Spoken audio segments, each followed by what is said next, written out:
ఆదిలాబాద్ వ్యవసాయ మార్కెట్లో పత్తి కొనుగోలు కేంద్రాలను ప్రారంభించారు మంత్రి జోగురామన్న. దళారులకు పత్తి అమ్మి మోసపోవద్దని రైతులకు సూచించారు.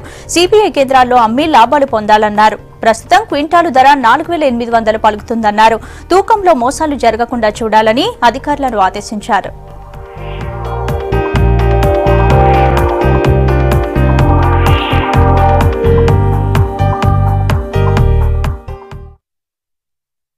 ఆదిలాబాద్ వ్యవసాయ మార్కెట్ కమిటీలో పత్తికి కుంటాలకు 4800 రూపాయలతోటి ఈ రోజు ప్రారంభించుకోవడం జరిగింది. మరి ఆదిలాబాద్ వ్యాపారస్తులందరికీ కూడా రైతులందరి తరఫున ప్రత్యేకంగా శుభాభివందనాలు తెలియజేస్తా ఉన్నాం.